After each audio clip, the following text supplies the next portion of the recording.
I'm going to go ahead and be completely honest with you guys, as I tend to do. This... I want to open this rumination with an apology. I don't actually recall who requested this. I don't actually write down who requests what from my patrons. I just write down what they request, and then try to collate my actual list for ruminations from that. But whoever you are, I apologize. This was probably the single most difficult rumination I've ever done. Ever. The only thing that even comes close to this is another game, which I'll actually be referencing in a moment. This was pretty rough. I had a very, very difficult time wrapping my head around this game and the story of the game, and it took me a while to really understand why. And I think it's hard to explain it, but I'm going to relate this to another game, which I just referenced, called Brothers, Tale of Two Sons. In that game, I mentioned how that game was very difficult for me to really comprehend and process until I realized it was intended to be a tale, not a story. The idea here being that a tale doesn't have to actually make sense. It doesn't have to be self-consistent. It doesn't have to be something that's like, oh, okay, you know. A tale is something like, well, like we're going to go off onto the ocean, and once we get out there, we're going to find these sea turtles that are going to grow to millions of miles wide, and blah, blah, blah, you know. And these sea turtles are themselves actually alien robots, and just... I don't know how to explain it. A tale is not designed to be a story you could see actually happening. It's not something that is intended to have self-contiguous continuity. It is something that is intended to tell a message, or get across a point, or be a way of expressing an ideal. And I feel very much that this is a tale. Now, please do not take that offense to that. Please don't get upset. Please don't get all defensive and start attacking me on the comments. I know you're going to do it anyways. That's okay. But please don't, because I'm not attacking this game. Quite the contrary. I am just saying that it was very difficult for me, with the way my mind works, to process it, to analyze it. After a while, I gave up. Flat gave up. So, nope. Can't do it. Doesn't work that way.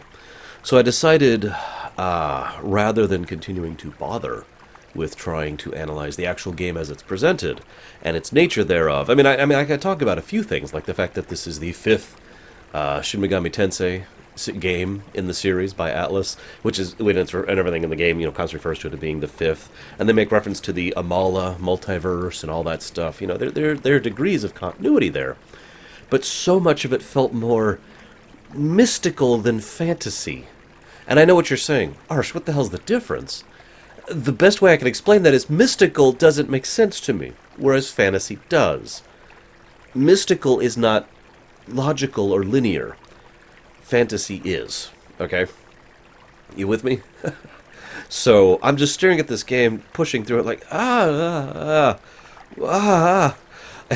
my mind exploded, and I finally went back, and basically had to put the game down for a bit, and then get back to it, and like, okay, new perspective, new idea. Because I said, you know, by my own rules, unless it's something that's on the forbidden list, or that's it, actually, then if I get a request coming in for a rumination, then I'm going to adhere to it, damn it. So here is my best attempt at giving you the rumination you requested, mystery person who requested this.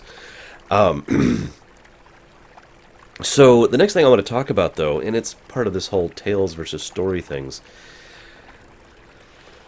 One of the things I mentioned that was indicative of a tale is the fact that a tale is trying to make you think something, make you feel something, get across a point, maybe tell an Aesop. You know, Aesop's tales, just duh, right? That kind of a concept. And so I'm like, alright, rather than analyzing literally, linearly, this story structure, why don't we take a step back and analyze what it makes me think and what it makes me feel as I'm going through it. So I literally crumpled up my, 3 notes. I had, no notes at all on my previous notes. I just crumpled it up, threw it away, do a brief summary, which I'll mention in just a second here, and then started putting down bullet points as the game invoked something within me, and that's what I'm going to be sharing with you today. So let's go over that brief summary really quick. Like I said, I don't want to imply that this game isn't linear, it just didn't fit in my head, but the general idea here being that the angels wanted to erase all of the concept of the capacity for sin in all of humanity, so they engineered this situation where the nukes would wipe out all life across the whole world, not just Tokyo, by the way. And so everything's going to be wiped clean. And they had the cocoons, which carried the people who were without sin, children specifically.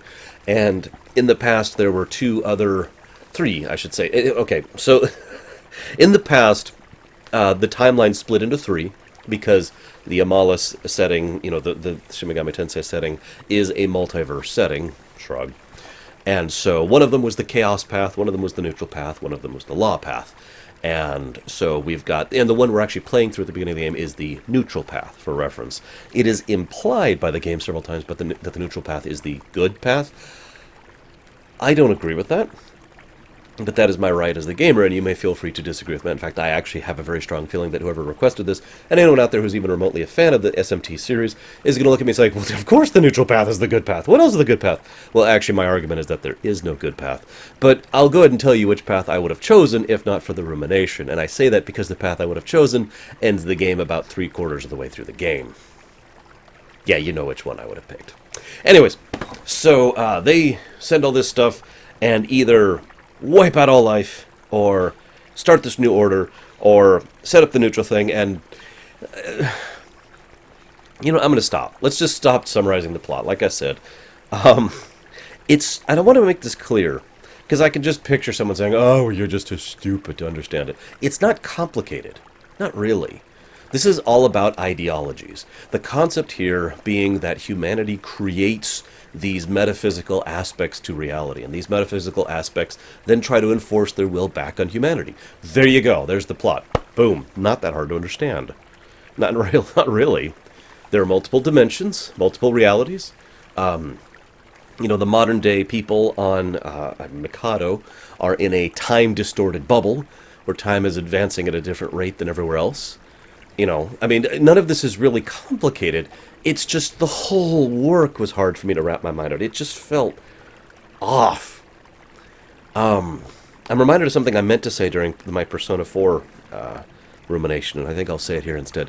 This game is unashamedly Japanese in its presentation of its storytelling style and its structure, and I find myself once again genuinely wondering if that's part of the reason I have such a difficulty wrapping my brain around it. Because I am decisively not Japanese, at least not last I checked. So I don't know. Maybe that's my issue here. But I do want to talk about the most obvious, blatant part of the game. So let's go down the bullet points. So my first bullet point is chaos versus neutrality versus law.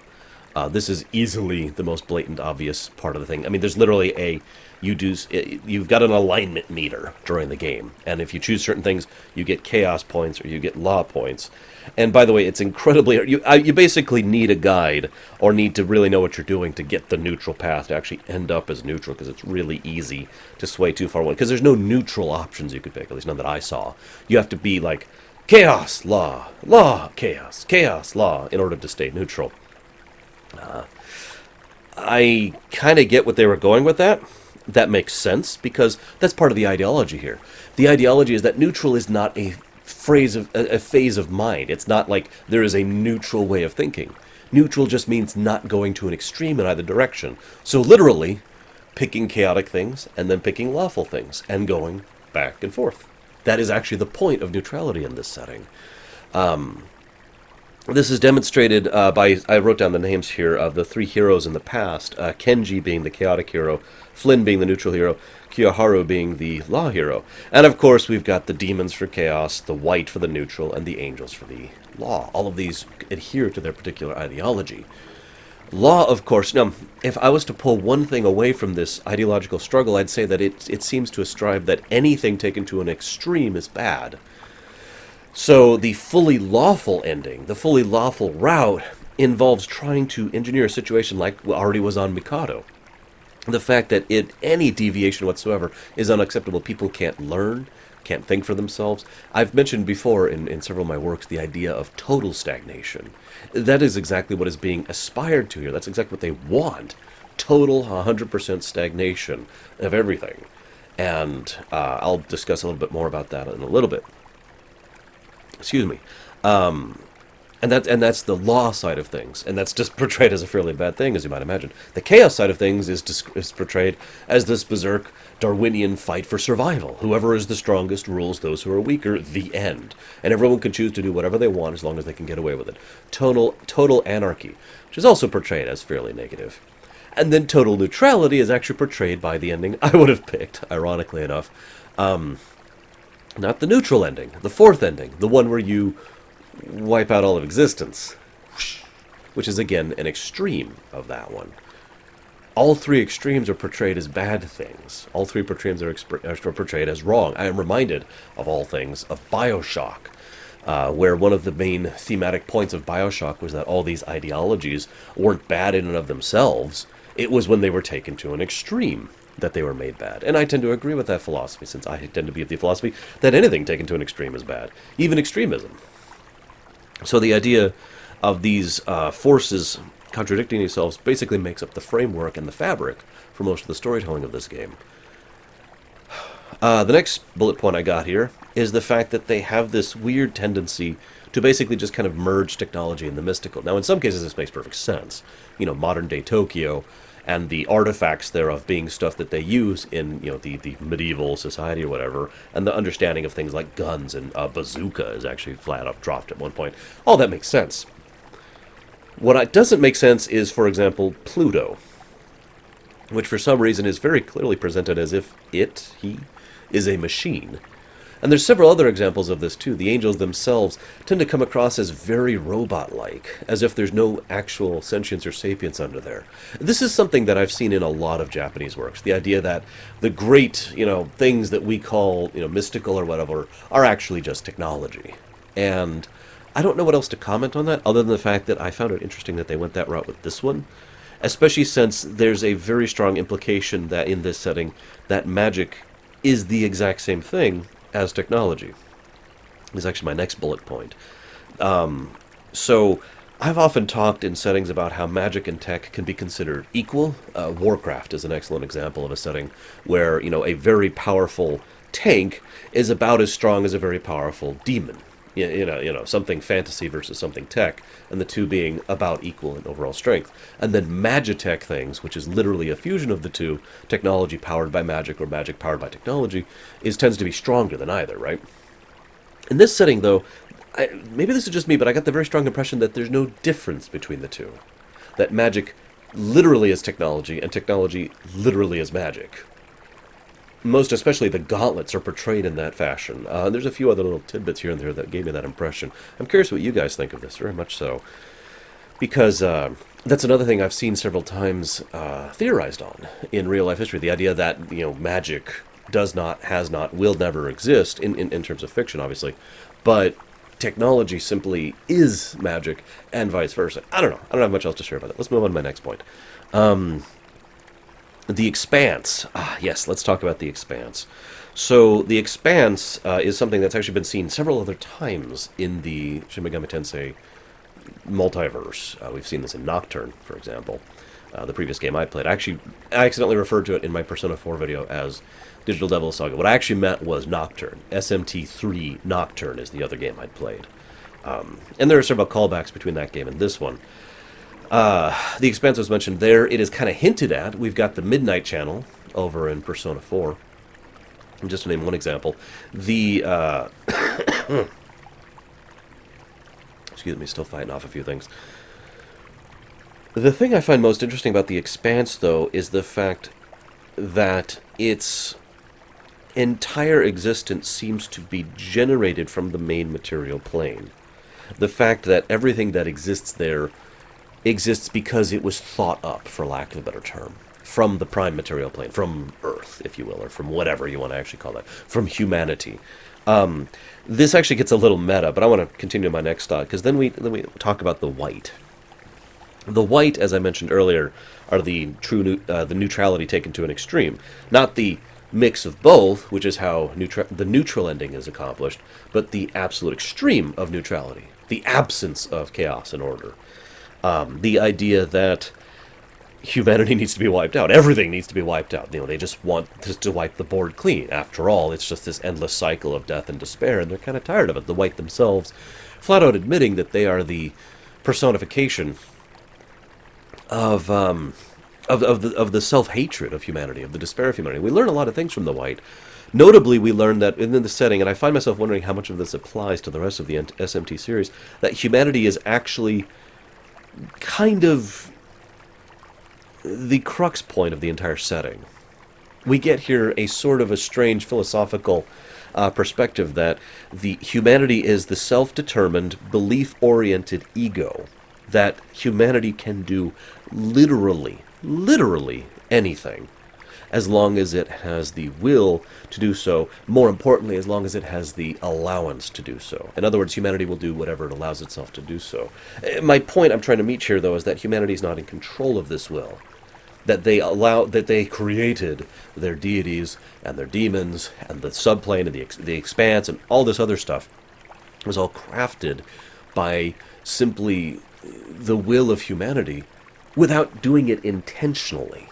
And that's what the White themselves are, the representation of this knowledge and the fact that they just want it all to end. I'd call it nihilistic, but that's actually not 100% true. So we'll just call it mass genocidal. Use a slightly different term here. The desire to wipe out everything. Completely etch-a-sketch end of the world, possibly the solar system, possibly the multiverse, we're not sure. They literally want you to basically make a supermassive black hole. Either way, this is an idea that's been explored in many other aspects of fiction, actually. You've probably seen it to some extent or another. Have you ever seen the first Matrix film? Do you think that's air you're breathing? The entire idea of freeing your mind, obviously that seems like a meaningless phrase, but within the Matrix it was literal. Once he no longer believed he would fall, once he no longer believed he needed to breathe, he didn't have to, because he didn't, because he was in a computer simulation. In several of the Star Wars works, the Jedi are able to accomplish such great things with their power because they believe they can. The big difference between a Master Jedi and a mere Padawan apprentice is the Padawan doesn't think they can actually exert that much Force energy. They can't lift that rock. They can't move that X-Wing. They can't shoot lightning out of their hands. Except they can. They just need to allow themselves to. This is a very common concept in fiction, is what I'm trying to say. And so that, I feel, is the biggest... And I know I'm hitting my big point early on, forgive me, but I think this is the biggest point of SMT4 in its aggregate.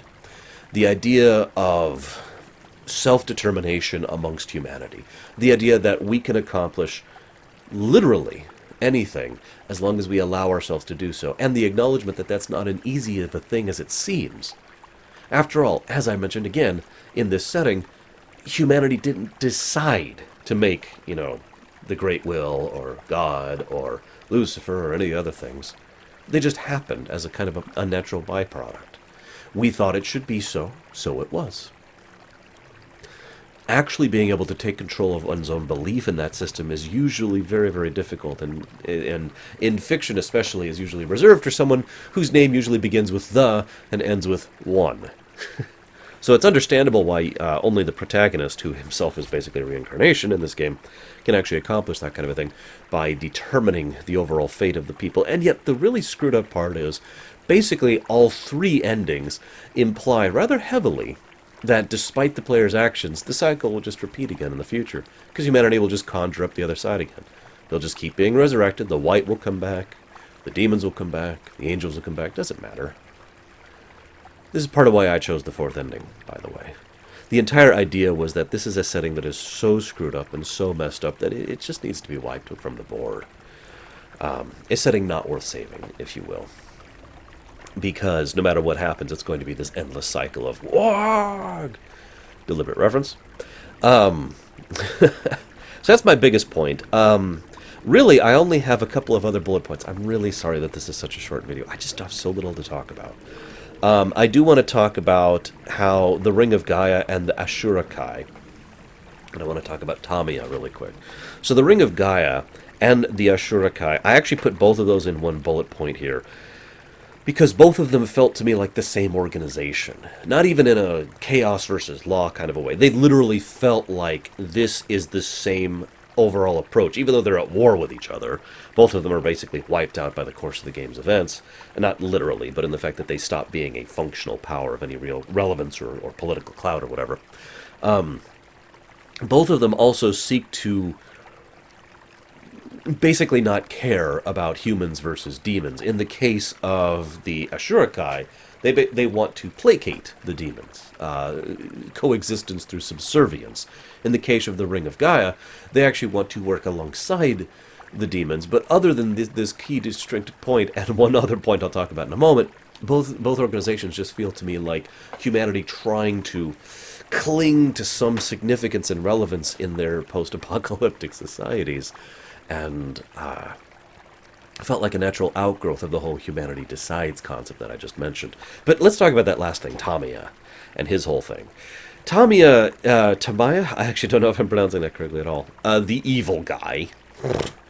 So it's funny to me because everyone treats him as if he's like the most evil thing in the setting. I find that very interesting, given how horribly screwed up this entire setting is in general.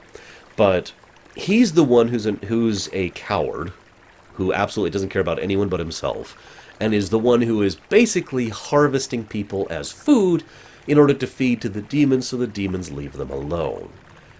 It's pretty horrible. Furthermore, if you are a human and you take the red pill, haha, by the way, Matrix reference, you yourself turn into a demon, and all of the unpleasantness that may or may not be involved in that. I don't know what to say about that, but it probably says something about my personal sensibilities that was not the worst thing I saw in this game. Maybe it was. But by the time I got to that point where I discovered the truth of the red pill and how they were harvesting people for this, my response was that it was another atrocity of the setting. Like I've said, one of the things I feel that any given fictional work should really question the player on, or the viewer, or the reader, or whatever, is, does this setting deserve to be saved? There's actually a thread on my forum right now about this. It's an interesting topic. And yeah, as I was just going through this one, I just kept thinking over and over, this place is horrible. Now, it's funny because I got the exact same impression from Nocturne.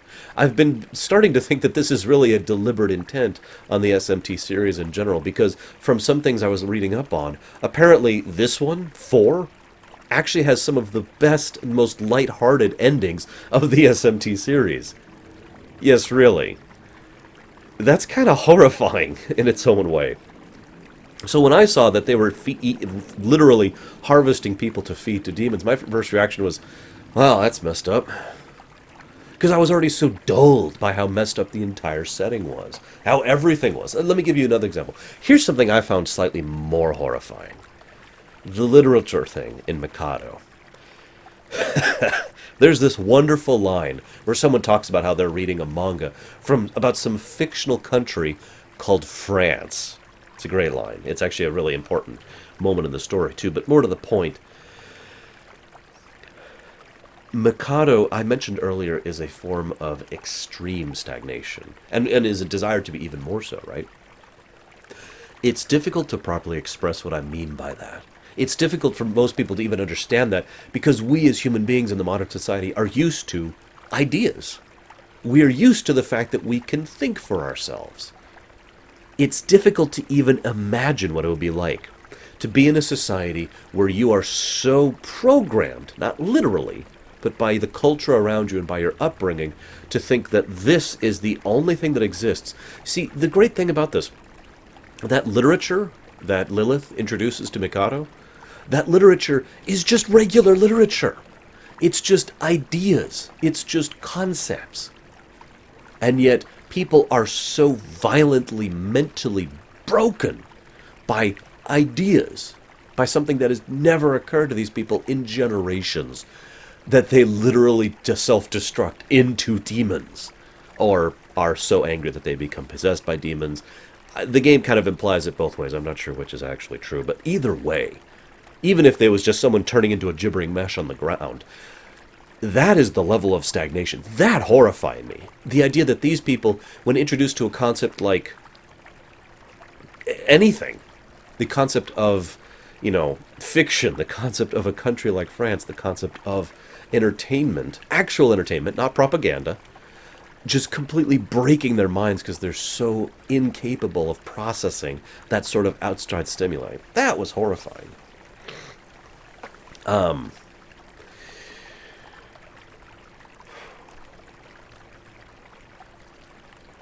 I'm out of things to say. I will say this was a very interesting thought exercise game once I finally pulled myself out of the narrative and started thinking about its concepts. Usually I try to hammer down, what I believe to be the main theme of the game, and that was actually kind of difficult for me to do this time. But I think I've already hit the nail on the head. And I think this is one of the few cases where a game's obvious theme is also its true theme. Usually I tend to think that there's a true theme underneath the obvious theme. I'm not saying it's a bad thing, by the way. But in this case, the theme of extremes being bad. The extreme neutral, the extreme chaos, the extreme law are all portrayed in fairly horrifying extent, and we see just how bad all three of them are. And we get to see just how it's taken to such an absolute extreme that it actually took me a while to mentally process how extreme it was. In all three cases, no less. The total anarchy, the total stagnation, and the total absence. Pretty horrifying stuff. I feel like I just played through a horror game. Legitimately. I'm really sorry, though. Like I said, I don't have anything else to share. I hope you have at least found this enjoyable. And I hope to see you next time for our next rumination.